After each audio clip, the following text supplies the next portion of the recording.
Been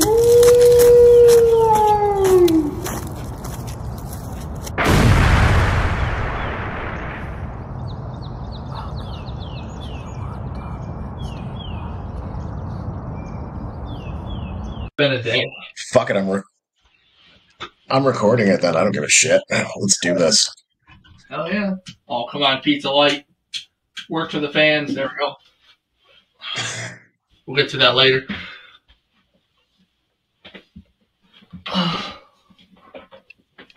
Yeah. It's staying on. I don't care how bad it looks. It's staying on. Okay. It's part of the ambiance. There's a story to tell. Hey, man, if it's stupid and it works, it's, not stupid. It's a beer. And it's water. So. Okay. Stretch. Yeah. Oh, we're recording. We're live. Yeah, we're live as fuck, bro. There's no backing down now. Okay. So I guess I have to introduce myself. Yeah, you should probably start by doing that. My name's Matt Catalano. I was born in Dunkirk, New York. I'm very sorry to hear that. If anybody knows the area, you know that the biggest rival to Dunkirk is Fredonia, and that's where I went to school my entire life. So basically, you're your own rival. To be honest with you, yes. That pretty much epitomizes my life. That's a quote worth of 1,000 words right there. I am my own. So rival. how long did it take you to realize you're your own worst enemy? About 5 seconds ago. So what you're saying is, like, at least you're not smart. Yeah, at least I'm not that smart. Yeah. No. Good, you're one of us then. Welcome to the Wonton Wednesday podcast. Now that you've admitted you're not smart, we can only propel ourselves up in trajectory from there and learn from our past mistakes and then directly proceed to make them again. There you go. I mean, that's the way of life right there. I should have just joined the Marines. Well, I did that once, and I would highly recommend it to anyone who just basically anyone who can walk and chew bubblegum at the same time. Yeah, I can do that. I played drums for a while, so I can do more than a couple things at once anyways. Well, okay, man, I got a great job for you to do in the Marine Corps then. How would you like to get yelled at while playing drums? I mean, have you been in a high school band room before? Actually, no, I never have. It's all they do is yell at the percussionist to shut the hell up. No, I mean like military yelling that everyone sucks. You all are trying to ruin whatever you're trying to ruin. You're the worst thing that's ever happened. Not just like general shut up, but like you've made life considerably worse just by being alive. Oh, okay. I mean, that's what it's got to be. Yeah. I think, everyone needs that for at least a few years in their life to go, you know what? And then one day you're like, I am good at this. I can't do things. They haven't yelled at me in 48 hours. I am good at this. Oh, yes. I mean, I'm in charge of people. I reached that point. It took 10 years of employment at tops, over 12 years of life for them to put me in charge of people. The place didn't burn down. And then you left them. I left them. You're like, yeah, no. One day I was buying my meat and talking shit with Matt. The next time I go there, Matt's not there. And I'm like, not anymore. What happened to my little cracker friend? Well, you're gone. Yeah, and now then you went back to slinging pizzas. And I'm like, man, this place sucked that bad. He went back to slinging pizzas. I'll tell you what. at that moment in time, grocery retail in the area was probably the worst business to be in. I don't think it's gotten any better. Just gonna go out on a limb based off of what I've seen from last time I walked into that building. Well, like I said, at the time, the employment aspect of it was atrocious in that building specifically. It was as bad as Walmart, and Walmart, as you know, is terrible. I've heard stories. I've never actually worked there. Yeah. But it really was just, if you wanted me to get into the corporate side, because that's where I was before I stepped away, the company got sacked with $500 million plus worth of debt from previous ownership that was ballooning into a payment they couldn't pay because the grocery market was in a downturn, and the profitability was like 5%. So they were doing everything they could to try to make profitability, and they filed bankruptcy a month after I left. Yeah, I do remember reading about that when that happened. It got that $500 million worth of debt off the books, and the last time I walked into that building, everybody thought they were going to lose their asses, and everybody got 3 extra employees in every department across the store because the company had money to pay employees again. And I went, if I'd have stuck it out for 6 months, I would have gotten 2 promotions and probably my own store and a team of people to build. Question though, where would they have put you for that store that would have been quote unquote your own? Pick any small top quality conversion, and I probably would have been an assistant manager. There's about 10 of them in the area I could have stepped into and been an assistant manager probably by the next calendar year, because at the time they made that decision, they had like 100 salary manager employees walk off the job. So they had to like quickly promote MODs into positions to cover shifts and then train on the fly. Any key trainer they had in masterclass style to get people up to speed to keep stores running. Thankfully, it was mostly corporate management and not seasoned union employees. Therefore, the majority of the work itself still got done, and it just got done done the old way. And then whatever broader corporate changes, get installed every quarter, got installed when they got installed. I had somebody to, install them. Programs were being put in place for efficiency before I left. And bigger stores got them first. Smaller stores were getting them in smaller doses. And it's pretty much people coming from big stores to small stores in management positions and just plugging it in and saying, here's how we're doing things now. Get used to it. So there was a lot of that before I left, because I did time in Ellicottville during their snow season.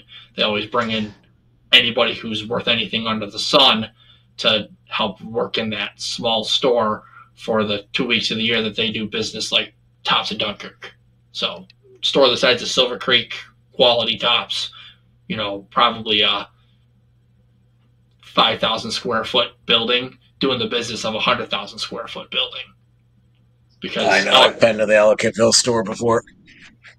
You've been there?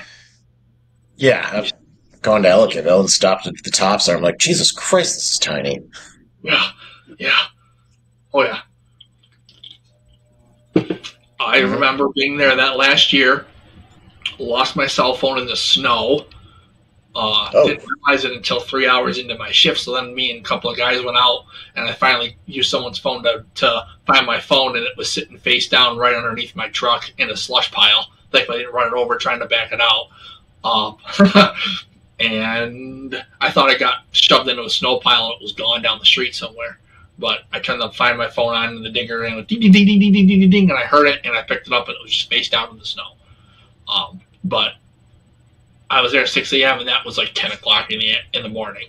And in that 4 hours, I'd broken down 2 or 3 pallets, worked them to the floor, sorted them onto carts, probably prepped to receive a perishable truck. I don't remember that day, but I was there for like a week straight, working like 6 a.m. to like 2:30, 3 o'clock, just shucking groceries, stocking shelves, clearing carts for the next run of deliveries, and they had everybody under the sun coming in and out doing the things. Yep. So, and they paid me a pile of money to travel back and forth.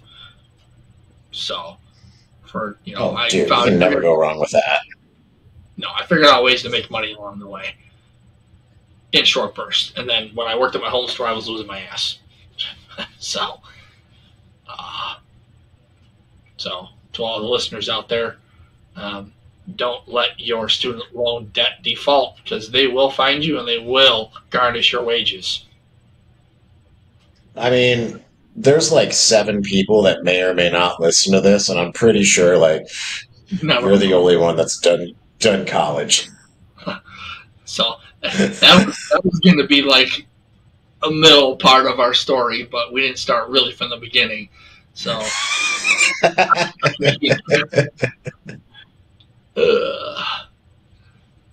yeah, we can jump back to I don't know, when did I first, I guess, meet your acquaintance? I'd say probably. No. I have a better first question. Because I've always known who you were, because I graduated with your older sister.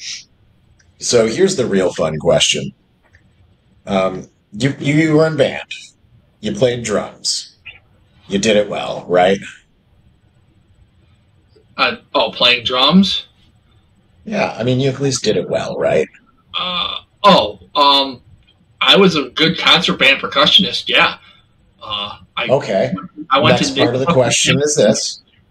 No, we don't need to go into these details, because this is all leading somewhere. And you had pretty good grades in school, and you were pretty decent at that, right? Be average. All right. See, you were pretty good, and you were in the band. What made you think that it was a good idea to join the hooligan squad of the wrestling team? I was already on the football team, and it was a good second sport to be in. I like how you immediately got put as the kid who had the lightest weight into that slot for varsity. I'm like, damn, that's lucky. It was like, yeah, that's our varsity 95-pound wrestler, Matt Catalano. Only person who weighs 95 pounds. Natural weight, 95 pounds. That was sophomore year, remember freshman year. Remember that. Freshman year. I think you had to wrestle up, though, didn't you, freshman year? Because you weren't even 95? Yes. Yes. Yeah, if I remember correctly. There is or at the time when I joined the wrestling team, there was for exhibition purposes, minimum weight of 88 pounds. And normally in an exhibition match, it didn't matter what you weighed as long as you weren't overweight for the weight class you were wrestling within reason. But right. when we went to the Lewiston Porter or the Lew-Port tournament, it was sanctioned. And I had to make minimum weight for the 96-pound weight class, which was 88 pounds. My natural weight at the time was 84.5 pounds. So you drank half a gallon of water? I chugged 3 32-ounce Gatorades and got on the scale at 98.6 pounds. And then proceeded to hit the urinal 6 times before my first match. And I've done that before too. Wet myself on the bus trying to hold it because we got caught in traffic going to the tournament. Well, that's when you keep a hold of all those bottles of Gatorade that you fucking drank, and you pee in those. Well, I couldn't. I had to hold it so I could make the weight. Yeah, but you drank them, but did you throw away the bottles? I don't remember. Always keep a bottle to piss in. That's a pro tip. Yeah. I mean, I was a 9th grader. What did I know? Well, I probably would have done the same thing, but knowing that now, I'd be like, hey, I was told drinking all that water. I didn't. Keep that bottle. I'm pretty sure we got there. I went into the dressing room and I just popped the cork, if you will, and just kind of relieved the pressure valve and then shut it back off again. You had the Austin Powers scene. Mm-hmm. Mm-hmm. More or less. Yeah, yeah. You peed for 10 minutes. Pretty sure Frank Solinsky was standing there laughing at me the whole time when it was all said and done. Pretty Oh, sure. fuck yeah, I approve of this already. Oh, it was great. It's good times. Oh, I mean, but he'd laugh at every inappropriate thing. That's part of what made him so fun and lovely. mm-hmm. Yeah. Mm-hmm. Yeah. So let's see here. So wrestling team, freshman year, Wrestling team, and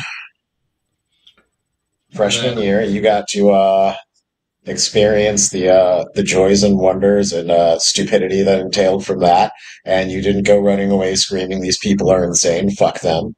You went, I "Ah, I yes, my people." I literally got my lip bloodied every single day for 3 months.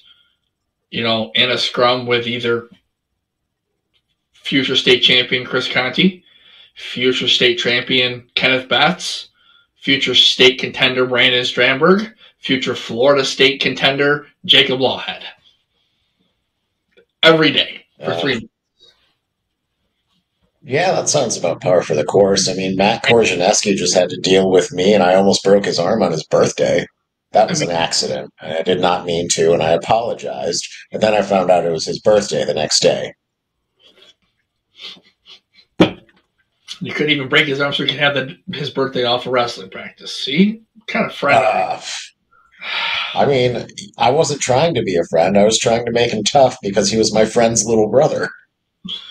Oh. I'm You know, like, you're my friend's little brother, so I'm going to teach you everything I know, and I'm going to turn you into a tough son of a bitch, Matt. And yeah, don't cry. he was he was a tough son of a bitch. I loved him. But he had one fatal flaw. Too flexible for his own good.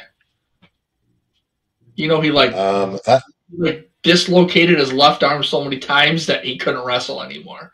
And he had to have it surgically repaired because he dislocated it so many times wrestling because he was too flexible that he would dislocate his shoulder all the time. I don't think that was because he was too flexible. I think it's because he had an extremely high tolerance for pain and he wouldn't give a shit. I mean, I know he had like weird, like triple jointed fingers and stuff. So he had Yeah, but your fingers and your elbows and shoulders are totally fucking different builds. just going off what I remember. That was years ago. I just know. Oh no, he was, to put it into animal terms, he was a bear that would chew off his own leg just to get out of a trap to try and bite your head off again. Sounds accurate. Yeah, that was him. Yeah. That was Matt Korzaneski, and that's why I loved him. But that's also why I tried to, when I was working with him for that year, I would try to like drill technique into him and how to do the proper escapes and the counters to those escapes and the counters to those things so that he would have an actual good fighting chance of having good technique. Because I fucked myself young because I was strong for my age always, but I was never good technique because I'd just try and power through. So I never learned a lot of technique until way later when it didn't help me. And I was just like, oh, I guess I can just teach people technique. You're like, yeah, But if, fighting brains they're not quite wired together. But if I'm just in a teaching yeah, moment, the brain works fine. If I'm in a fighting moment, I'm just gonna bloody you until I either get pinned or I pin you, and that's all there is to it. Yeah. I, basically, if you put me against someone who I was stronger than, I could use my minimum amount of technique and my good strength, and I could take them out. If you put someone who was less strong than me, but had amazing technique, I was done every time. that was me for the Like, first probably 2.5 years. I don't think I knew what a whizzer actually was until like halfway through my junior year of high school when Conti Sr., not Coach Conti, but his dad pulled me, was yelling, use the whizzer, use the whizzer. And I look up and I go, what the fuck's a wizard? You're always yelling it. I don't know what it means. And then someone looked me in the eye and they took me aside one day. They're just like, well, you do this, and then you do this, then you go, and throw the guy to the side. And I go, oh, okay. And then somebody shot a leg on me like the next drill, and I stopped them like I knew how to do, and I balanced them out, and I put my hand between the inside of their shoulder, and I used the wizard to slide them by and get position. I went, oh, that's how you get 2 points, okay? I got so used to fighting for my life that I never actually learned proper technique. And then once I finally, my brain caught up with my body, I was able to hold my own, and they made me a captain my senior year because I was there and I knew how to wrestle hard and, not be a pushover and not pussy through practice. And, guys next to me that I practiced with were going to states because they had more experience, and drilling with me made them better. So I guess it worked out in the end. So hey, hard work fucking pays off, though. That's something you do learn in that room. Mm-hmm. Even if it's just for an opportunity, be prepared for it. You never know. Yeah, pretty much. Even if you're in that room and you're working fucking hard, someone is noticing. That's all I have to say. Someone is noticing if you're in that room and you're working fucking hard. It might not be the person you want to realize, or that you want to realize that you're working hard, or that you feel like should be realizing that you're working hard. But someone is fucking in there watching, and someone is going, God damn. Mm-hmm. And they're going to be like nudging their friend, or they're nudging another coach, and they're going, see what fucking little Catalano's doing right there? Yeah, that's what we need fucking 40 more people doing. Yeah. Do you remember me bridging for my life for 6 minutes at a time? The majority of my matches, because I was underweight and under strength. That was me my freshman year, bridging for my life. I do remember watching you bridging and going, he's going to break his neck, maybe. Strongest muscle I had were my leg, were my thighs and my neck. That's it. That's all I had. That's all you needed, man. Dude, my senior year, I'd get off the mat and I'd just be like, all right, somebody put my shirt back on. I can't lift my arms. Just numb from here down. Just gassed if I had to do any serious work, no matter how hard I trained. Just gassed. They're still not big. Well, I mean, those muscles aren't the strongest, but they are still pretty good. Yeah. Do you have any neck impingement issues from all that? Or is your neck holding up good? I mean, no abnormal effects from any of that. No. I mean, my neck was always strong. I've started playing football in 7th grade. Okay. I mean, that doesn't make your neck strong or because good. I had fucking hard hits and those neck bridges. There's a lot of fucking wrestlers out there that have neck issues just from bridge drills, not even bridging in a match for fucking the entirety of it. Right. Well, I mean, like I said, it was only the 1 year. After that, it didn't happen too often. So, because my body caught up to the weight class I was wrestling, so I at least wasn't completely overpowered. I used my length as nobility, if you will. No, I've always had an oversized head. I have a very heavy head. I, chew through pillows just because I have a really heavy head. I just flatten out any cut rate pillow. I've got to buy an expensive pillow, otherwise it'll just turn into a pancake in about a year. Just have a big head. So big head, strong neck, they equated into strength. That's still my strongest core. Is I get anything from here, and I can do pretty much whatever I want with it. 150-pound washing machine. I catch it like this, and I'm like, okay, where do you want me to go? Yep. So it helped me build a strong upper core, but I do have a bad back. That's because you're in your 30s now. Well, my chiropractor is just like, you've got borderline scoliosis in your back. I'm like, No. He goes, oh yeah, Whoa. your back's supposed to be like the term between the upper back and the middle back is supposed to be, curved and smooth. Mine's like pointed. It's like borderline scoliosis. Yeah. Yeah. He's like Whoa. that's why you hurt yourself carrying your kid around for the first year. Like I literally hurt my back between working on a delivery truck and taking care of my kid, having to hold them and cradle them and burp them and do all that stuff, and just sitting down in the chair with him, curled up, and just everything got tight. And then all of a sudden, I pinched something in the lower turn because everything up top was too tight, and I got shooting pains down my leg like one of those sciatic spikes. It was exciting. It's a fun summer 2 years ago. So Yeah, that sounds like it. So I go see a chiropractor once a month, and he does some therapy on my back and stretches me out and says, "You've been doing your stretches?" I go, "Some." He goes, "Do more. You should probably start working out when you get time." Yeah, I know. I'm 35, 36. I know. So, I mean, I'd recommend it. It saves my ass. yeah. Then literally, I mean, like hamstrings, ass, lower back. Like that's my fucking favorite area to work out because otherwise that all hurts. So I have to like keep it strong so it doesn't get weak. That's what he wrote. He said, if you can do anything at home, try to do any kind of light core exercise, like anything you can do to just rebuild your front core will help your lower back so it doesn't. But he's like, you've got one of the tightest upper backs I've ever worked on. He's like, you're in the 95th percentile for tightness of back. He's like, the fact that you're not in more pain is surprising. So and today, because I was on light duty for a couple of weeks because I had surgery done, he goes, your hips were good this week. He goes, your upper back was, looser than it was. So he did like 3 crack adjustments on me in one sitting today. Usually he does one every 2.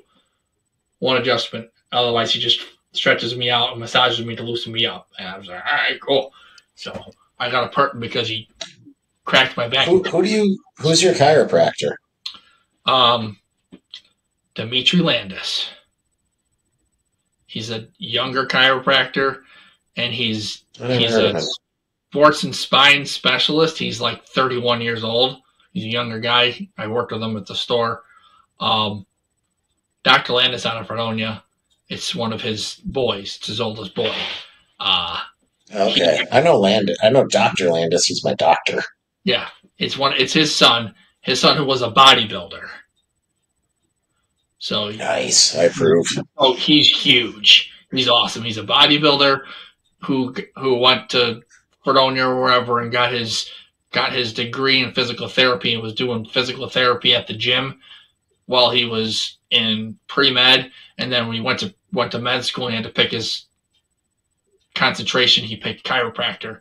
So he's blended his practice with his physical therapy and his chiropractor knowledge. So he puts you in his room with his table for a half an hour, and he does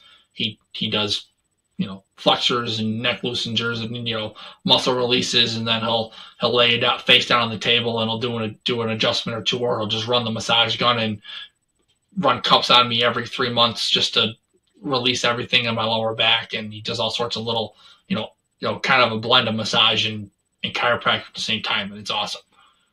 $65 a pop, and that's just so he got me up and running in a month, like back to 80%. Nice. Like from being able to not walk on my right leg back to 80%. And once I got through it, I haven't had an issue with it since. So I was just working on my upper back. Are you doing anything to strengthen your core then, damn it? Stretching and making sure that anytime I lift anything with it, I engage it properly and use proper lifting techniques and that kind of stuff. I mean, I do a lot of lifting and moving at the store, building tables and whatnot. So I use my body as much as... I'm going to tell you, you got to actually do like workout. I do workout. Come on. I know that. Well, my schedule doesn't allow it. It might now. I'm going to have to start going to the gym at 8 p.m. Really? Yeah. Well, exactly. Like, hey, if you got time to talk to me at 8 p.m. at night, like, you got time to be like, hey, man, I'm going to go do some fucking heavy deadlifts and squats. Well, this wasn't. I wasn't supposed to have this free time. My wife. Oh, is your wife? Your wife is being very nice to you. Well, no, my wife's schedule didn't allow it until this fall. Before that, Okay. I was working second shift. I was working first shift, so I was on daddy duty until 11 o'clock at night, and then it was go to bed, get up at 7, get ready to go to work, and go to work in the morning. And it just didn't. I couldn't go. I wasn't getting up. I wasn't staying up until 11:30 to make sure she got home up from Forestville in the middle of winter, and then getting up at 6 a.m. and going to the gym. That's not me.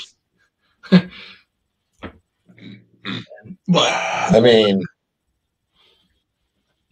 yeah, I don't know anyone who would do that. You know what?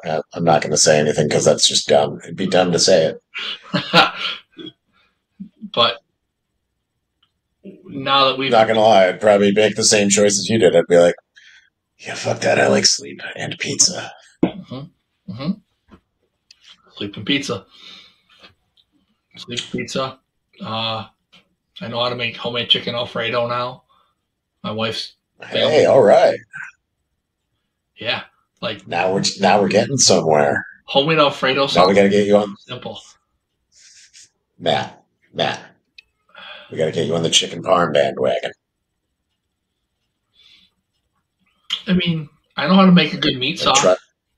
I make a good homemade. You're halfway there. And I next we got to teach you how to bread some chicken. I was just gonna say I always do breaded chicken tenders to go on top of the chicken Alfredo.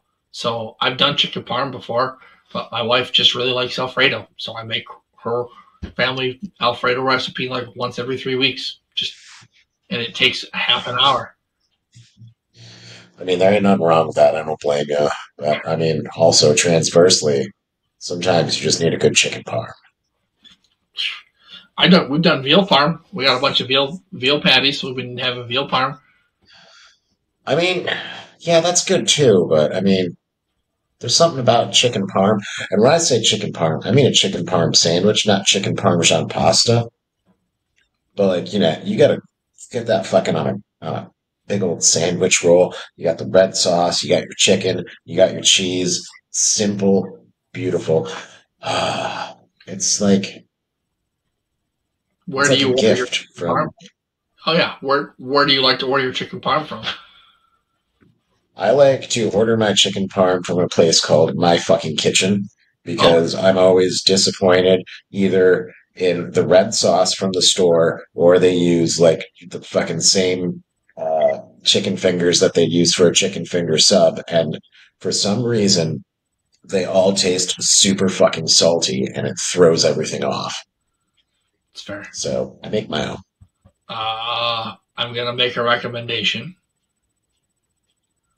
Okay. Next time you come home and you get a hankering for a chicken parm, you pick up the phone and you call Ellie's Deli in Silver Creek and you order a chicken parm sub. They have chicken parmesan patties direct from the supplier that are phenomenal. They're not chicken tenders, and there's just enough sweetness and cheese in the sauce at Ellie's, and they put the extra mozzarella on top. They don't use Prove, they use Mozz. I will say that. I will say that I do like Ellie's pizza because I think their sauce is pretty on fucking point, and it's not too thick, not too thin in the crust, and they cheese it and pepperoni it just the way I like. Not too heavy. Yep. Part of the process. So, yeah, there you go. Try it. Try it before Stan retires and sells the business off and they close. Oh, God damn it. Then there'll be nothing in that town. The other restaurant on the other end of town at the old Army Supply Store location. Oh, Il Villaggio or whatever it is. Yep. Yeah, I still haven't tried that. I mean, their photos look fantastically food pornish, and I really appreciate that, especially considering the area doesn't have a lot of fucking standard food porn pics. Right. Now, believe it or not, people in Silver Creek are surprisingly picky for not having much around because 20 years ago, they had a lot around. Hideaway Bay Restaurant, What's the fancy restaurant there? Like the Sunset Base. The Colony. But the Colony is a bunch of really good high-end restaurants. So if you're going to compete in that market there, you've got to be decent. Yeah, then there's Aunt Millie's, Tasty Freeze. Tom's. They are kind of, yeah, Tom's. But, I mean, I don't know. They are mildly spoiled, but also, like, there used to be, like, 3 pizza places to choose from in downtown Silver Creek. I know. There's Ellie's, Red's, and something else, and now there's just Ellie's, which is fine because it was my favorite. Still is my favorite there. Yeah. The only thing Red's had was like personal size pizzas, and that was okay. But so was Ellie's. But now I am also a fan of what's in the old Red's Pizza building because of pierogi. I've got to remember to go to there and buy some of those. Oh my God. That's like my favorite thing to buy there because, they got them in Tuscany right in town. But they only have like 4 varieties, like the 4 classic varieties or whatever, like, the big sellers. But you go in there and they have every fucking flavor. And then they got the booze flavored like line. So they have like 20 different booze flavored one, like 20 standard, like nothing crazy out of the ordinary, 20 fucking crazy off the wall variety kind of ones, and then like maybe not 20, maybe like 10-ish of like the different booze line category ones. Awesome. And they all are fucking amazing. Well, we have to go to there then, I guess. Oh, dude, I would say you definitely should bring a freezer, or not a freezer, but like, like a cooler, and like $40 more than you think you need. Okay. Yeah. No, that place it's one of my favorite places to go to, and they're some of my favorite people to harass on Instagram because, anytime they post anything, it's just, hey, you guys shipping nationwide yet? No? Fuck. I'll see you when I get back in 2 weeks. Okay. We can talk well, yeah, mainly because I want to send it to, like, last time I went to North Carolina, my best friend from the Marines, he still lives down there, and I got him addicted to pierogi. And so when I went down there the last time, I'm just like, hey, what do you want? And he's just like, bring me whatever you think I want. I'm like, okay, cool. So I brought him whatever I want. And, we had a great feast of pierogi. And then we went and visited another one of my buddies who had just retired from his 20 years in the Marines. Uh-huh. And he's from Boston. His wife is from Boston, like somewhere in between Cleveland and Columbus. And like the word pierogi just came up and her eyes lit up and she looked at me and said, "What did you say?" I said, "Pierogi." So I wanted to send some to them too, just because I'm like, I know you can't get good pierogi here. You can only get Mrs. T's. Son of a bitch. And that's what I had. Unacceptable. That's what I had for tonight for dinner. Mrs. T's original in the big old bag.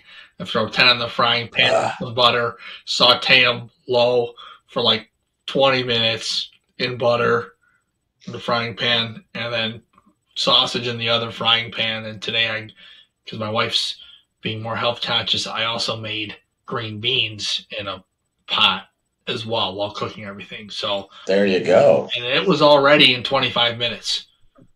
Hey, next time you're being health conscious, use olive oil. It won't taste right, but neither do Mrs. T's. Yeah. I've used olive oil before. The butter's less volatile. It is less volatile, and it heats better, more evenly, better flavor. Yeah, there's a lot of reasons to use butter. Mm-hmm. Mm-hmm. What was the other thing I was going to say? Oh, yeah, so the other reason I want them to ship it nationwide is so I can send it to my brother. He's stationed up in Alaska. Ooh. And he's getting out soon, though. He's almost done with the Army. And so for Christmas, I sent him... Have you ever been to buffalofoods.com? Bachman? No, buffalofoods.com. No. So you can get like all the Buffalo Classic things, except you can't send any of the meats outside the lower 48 because, you have to overnight it and you can't overnight things to Alaska. So, like, I couldn't send them Salins or like a fucking Wardinski's or hams or anything like cool like that. Right. Or even chicken wings. But I mean, if you can't make your own chicken wings, I severely question you. So I sent him like several bottles of Chevettas and sponge candies. I mean, yeah. He just like opened it up and he's just like, yes. Like, and like me, my sister, and him have a group chat of just like, the three of us basically talking shit to each other. And there was no like, I couldn't like put a gift note on it or anything. So I'm just like, hell no, it's from me. He's got it. So he's just like sends the picture. He's like, which one of you two did this? I'm like, that was me. Yeah. You're like, we're having a lot of barbecue chicken. I got 3 bottles of Shy Bettas to use. Look out. Well, I mean, he doesn't have to use it all in the first week. I mean, if he does, then that just means that, he has impulse control issues. But also, he does have a wife and 3 kids, so maybe, you never know. It stretches, it's a vinaigrette-based marinade. It stretches pretty good. I mean, I feel like a gallon and a half of Chevettas can last you at least fucking 4 months. Yeah. At least. Yeah. Minimum. If you use it regularly. Some people buy a bottle and it takes them 4 years to use it. They just, there's. Yeah, I mean, it just depends. I don't buy it at all. We like, I don't know, what did I just use for barbecue? You just wait until they're in a parking lot grilling it off. Right across the street from work. Almost weekly. Dude, almost weekly. I'm not kidding you now. They do the pop-up in the Lucky Lanes parking lot.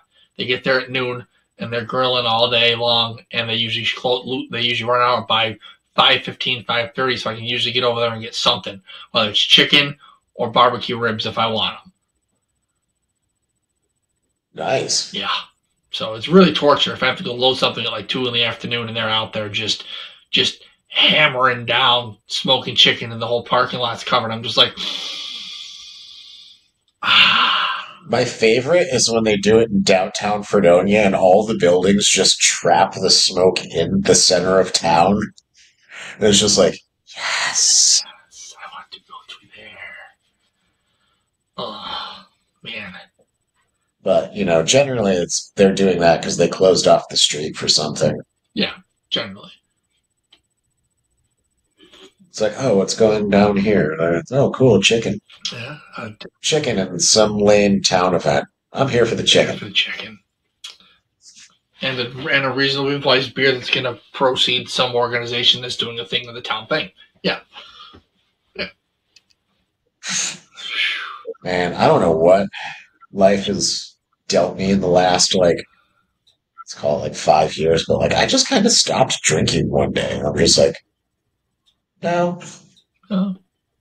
And it's gotten progressively less and less. My running joke for a while was I have a beer per fiscal quarter, and now it's not even that, I feel like. Huh. Well, I'm like, I don't know. Huh? I just don't have the desire to. I don't even sometimes I want the taste of it, and I'm just like, and I like the idea of it, but then I don't regret it, but I'm just like, I don't know. It wasn't for you.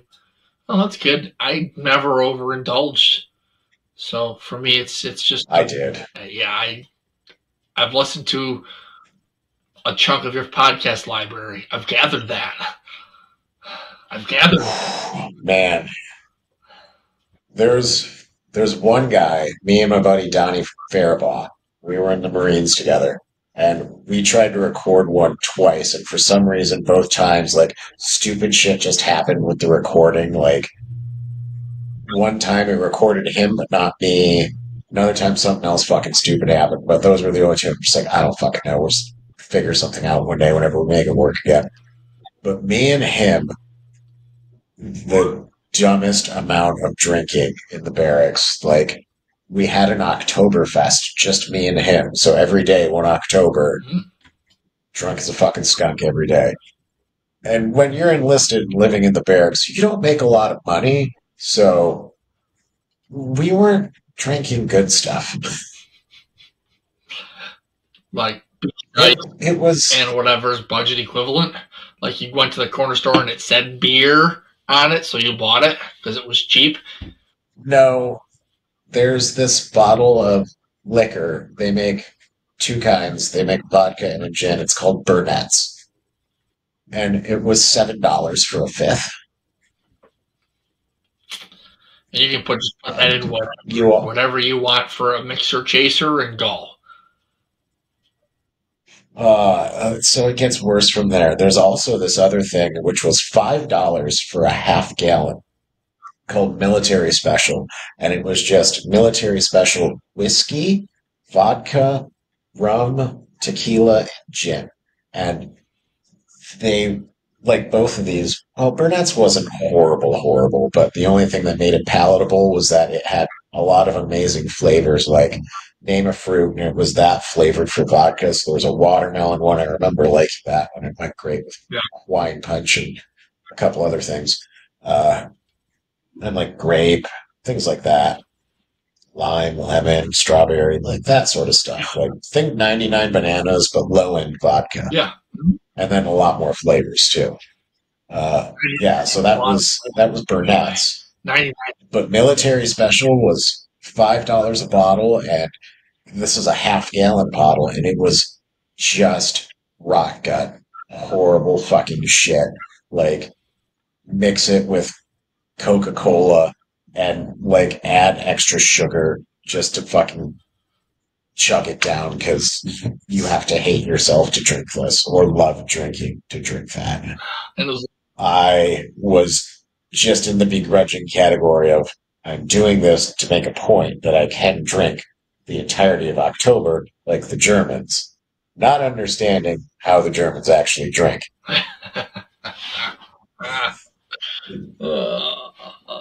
Yeah. They drink and eat. Yes. They drink and eat at the same time. And they mostly drink ales. Very good tasting ales, by the way. No, they make more lagers and kolsches. Ales is England. Yeah. Yeah. So lagers, kolsches, and pilsners are German. Ales are English. And same with stouts, I believe. This is so Jenny's back on the board. Back, not only is Jenny beer back on the menu, they're back on the board. What do you mean by on the board? Like they got rated worldwide. Jenny Cream Ale, which we used to call Screamers, back in the college days, was rated like number 3 in the world as far as quality and taste of like a cream style beer goes. So that so that little marquee kind of opened the floodgates for them to like start tinkering again because that's all they were selling. And so now they've got Kolsch's, they've got Calibers, they've got the Citrus Pills, which they was a fan build for the season, and it's almost like Blue Moon. What was the one that my buddy gave me one last summer? It wasn't the grapefruit Kolsch. It was a different Kolsch. It was like one of the fruit Kolsches, but it was fucking delicious. It's the one. They had to pineapple. Pineapple. It was the Jenny Pineapple Kolsch. That was fucking amazing. I loved it. Yeah. But that was one of the ones where I'm like, this is my beer for the summer, and I literally had that one can of beer, and that was maybe I had a Citrus few. Pills. Yeah, because he gave me one, and then I bought a 6-pack, and I drank that over the rest of the summer. So I had 6 beers over the summer. Pretty heavy summer. One hell of a 4th of July. It was very warm over the summer, so I wanted some beers after mowing the lawn. Yeah, me too. I mostly when I just drink beer, I've been Coors Banquet guy for a while. But like I said, Jenny's cheaper than Coors, and they've come out with all these specialty beers that are a little more tasty than a regular full flavor lager or pilsner, whatever you want to call it. You know, whatever you drink, whether it's a Labatt or a blah blah blah blah or Hibba I can't drink any of that crazy microbrew stuff because the more I was for a while. The more hazy it is, the worse indigestion I get. Like people like their IPAs, dude, and IPAs tear me up. Tear me. All right, go to Downtown Brew. Yeah, I know. We were right there in downtown Fredonia. So I love that place because when it was McGill's, they sponsored my bar league hockey team, and so I know the owner Janet pretty well, and she's a fucking fantastic human being. But I love it now that it's Downtown Brew because I went in there one day. I think I was with my buddy Kyle, and we stopped there after he coached some of his fighters up at Riverworks because he teaches kickboxing. And so, like, I watched the fights because sometimes they'll let me practice with them and they kick me in the chest, and it's really fun for them, not for me. And so, after that, we went Downtown Brew and stopped and got some things. I like fruited sour beers. And so they're not like the crazy IPA, weird haziness or anything. They're kind of sour, but they have fruit in it too to cut through that. I had one where I just looked at the guy, Todd, who fucking, Todd, you fucking delivers for one of the, whatever you call those places, what are those called? Distributors. One of the beer distributors. So I've seen him like Walmart Tops, like dropping shit off. And I'm just like, surprise me, man, a fruited sour. And he gives me this one, and it looks like a beer version of the old High C Ecto Cooler. Mm-hmm. All right. And he's like, trust me on this. I'm like, okay. Pours it for me. It's green, like the old High C Ecto Cooler. I drink it. It tastes exactly fucking like it. Like, to the point where I'm like, is there even alcohol in this? And there was. And he goes 9.8%. Thank you very much. It's something fucking ridiculous like that, where you're just like, holy shit. Like, that is, like, whatever mad alcohol scientist made that is a fucking genius, and good for them for that. But also, how dare you? That's the world we live in now. If you want it, somebody's probably already thought about it and turned it into a microbrew. You just gotta look for it. Yep. Yeah. Whew. All right. Nostalgia. Man. That's what everyone needs. That's what the current culture machine is living off of right now, nostalgia. Well, it's because nobody has any more original ideas that'll actually sell, because if you do have an original idea, they want it to be proven first before they try to push it, because I don't know what it is. The dream is done. They don't want to try to build up whatever the hell you call that talent the way that they used to, where they did the shotgun method for talent acquisition. So that's like books, music, name some way that someone could be entertained, and like they're just like, they want to rehash old shit instead of making new great shit. Yep. I also think part of it is because everything's in flux for like payments and like all that other stuff with streaming and I don't know, just absolutely everything. I can paraphrase it for you, because somebody proposed this in a group chat the other day, and it came out of my brain in the middle of the workday perfectly. So I'm gonna go to my phone so I can reread the message, because they're talking about if everybody actually got like $1 billion. Let's see if I can actually find it.